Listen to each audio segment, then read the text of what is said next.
First of all, I mean, the reason for doing this, John, I mean, you talk about tolerance and intolerance. I mean, there are people out there, sadly, who are seeking to divide us. We are a government of one nation. We want to bring people together to ensure we are living together as one society. But there are those who are trying to promote hatred and intolerance, seeking to divide us into a them and us and undermine our British values. And what we are proposing is a bill which will have certain measures within it, measures such as introducing banning orders for groups and disruption orders for individuals, for those who are out there actively trying to promote this hatred and intolerance, which can lead to division in our society and undermines our British values. But it will be part of a bigger picture, a strategy which will also have as a key part of it actually promoting our British values, our values of democracy, rule of law, tolerance and understanding, acceptance of different faiths. And freedom of speech, an essential prerequisite of a tolerant and decent society. And if you ban groups of people from getting together and talking about the things that worry them about the way our society is heading, don't you become a part of it?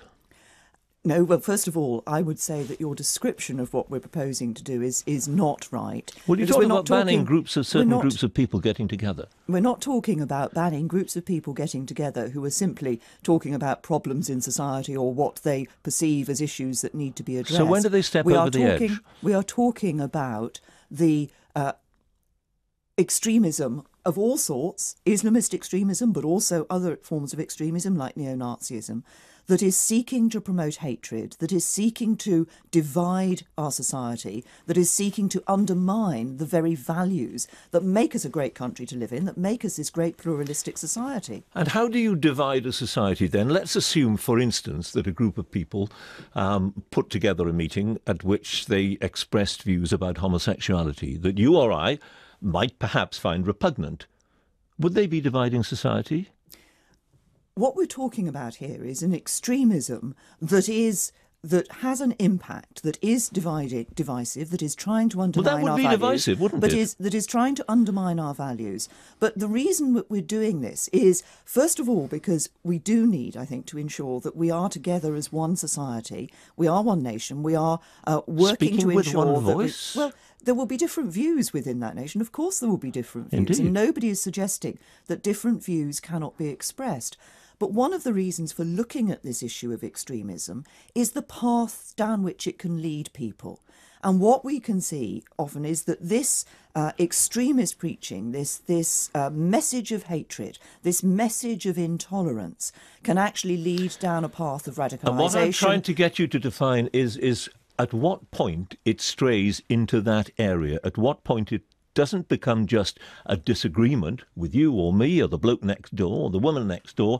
It becomes something that should worry us to the extent that it should be banned. That's what I'm trying to get at. At what point does it qualify for being banned? And obviously, when we introduce the legislation which has these banning orders, one of the tasks in that legislation will be to ensure that we have the definitions properly so that they can... Well, we have a definition of extremism, which we have in our extremism strategy. But you seem to be saying you'll know it when you see it, which is a bit unsatisfactory, I'm not saying we know it when we see it. John, the whole process of introducing legislation in this country is that actually you start off with the principle of what we want to do, which is to ensure that we can promote British values, the values that unite us as a society. Promoting British values. You can't have legislation to promote British values, can you? But law that says these are our values and if you don't agree with them, then, well, what? You go to jail? I mean, how do you promote British values in a legalistic sense?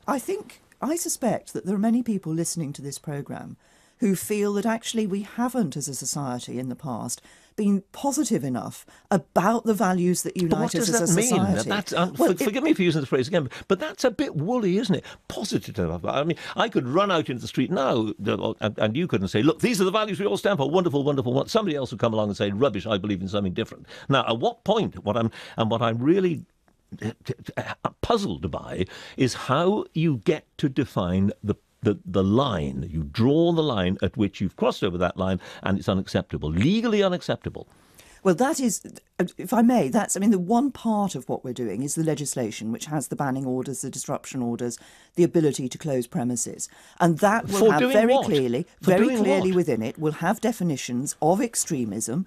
We've set out a definition of extremism at the moment, but we'll very clearly set out in the legislation how those banning orders will operate. So what is extremism? Because we have loads of laws that ban, for instance, hate speech, all sorts of laws. You obviously can't incite violence. That is a criminal offence. You go to jail for it.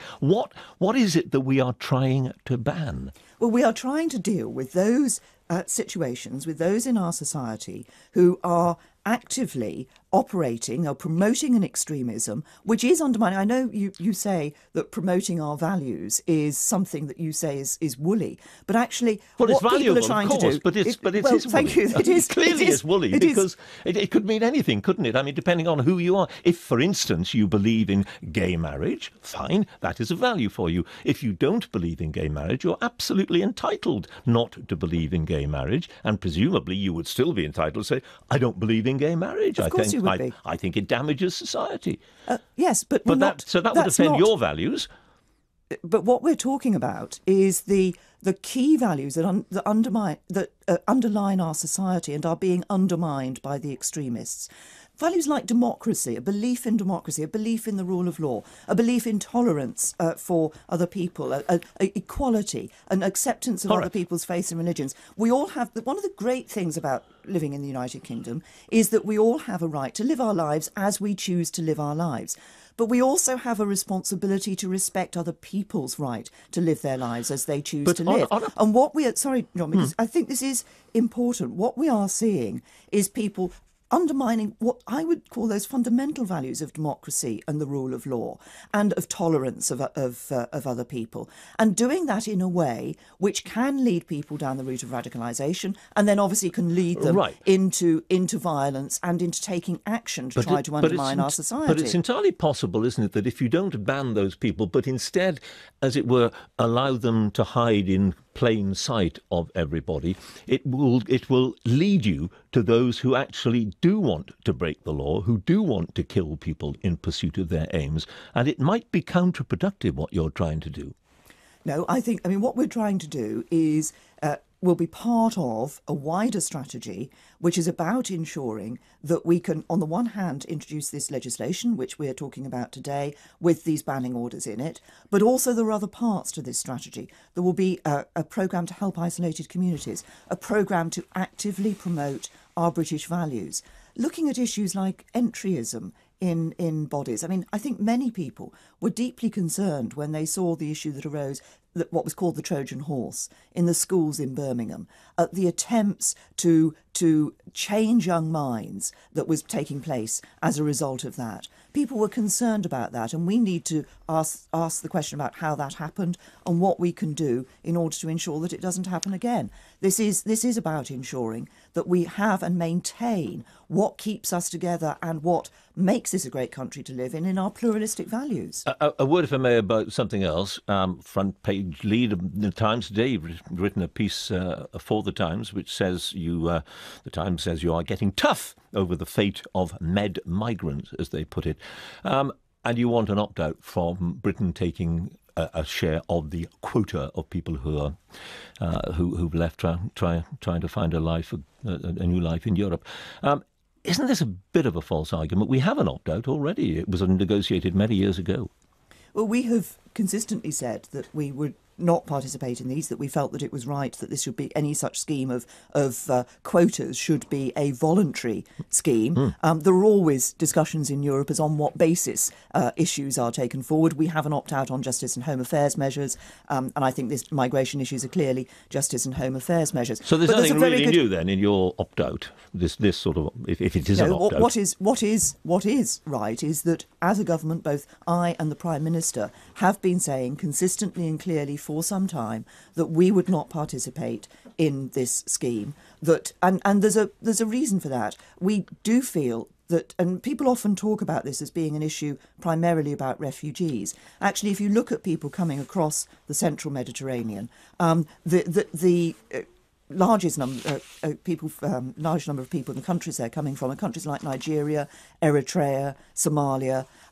These are very often economic migrants, people who have paid criminal gangs to transport them across Africa, to put them into vessels which those criminal gangs know are not seaworthy, where they know there is a risk of people dying, but they are, they're reckoning that actually there will be rescued, and obviously we're taking part through the Navy and Border Force in those rescues. We need to deal with that traffic in human beings. And we need to deal with that by dealing with the criminal gangs, and obviously by working with the countries that people are coming from to ensure that people no longer feel the need to try to reach Europe. And the problem is the message it's sending, this sort of language you've been using, it sends to the rest of Europe. I don't know if you heard Sandro Gozzi, the Italian Minister for European Affairs, on this programme an hour ago, and he said what it sounds as if we are trying to do is opt out of helping people who are fleeing from starvation. No, absolutely not. And I would reject that in two ways. First of all, as I've just mentioned, we're participating in the search and rescue in the Mediterranean.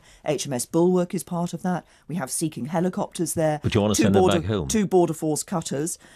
Secondly, in relation to refugees from Syria, people who have been disrupted, whose lives have been upturned as a result of what has been happening in Syria, we are the second biggest bilateral donor in relation to aid. To £800 million has been given. We are supporting people who have had to, who are refugees from Syria. But when you look at people who are leading truly, truly, truly desperate lives, Syrian people, how many Syrians have actually been allowed to settle in this country?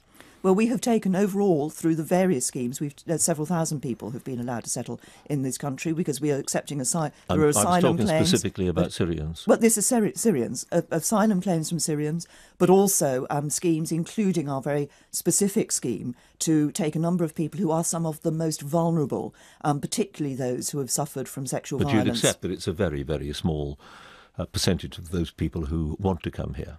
Well, it's a small percentage of those people who are refugees from Syria, who've been disrupted from Syria and who are in neighbouring countries. But Europe in desperately squalid refugee camps and the like. Europe is not going to be able to accommodate the several million people who have been disrupted from Syria, and many of whom actually want to be able to stay in the region and to be able at some stage to go home.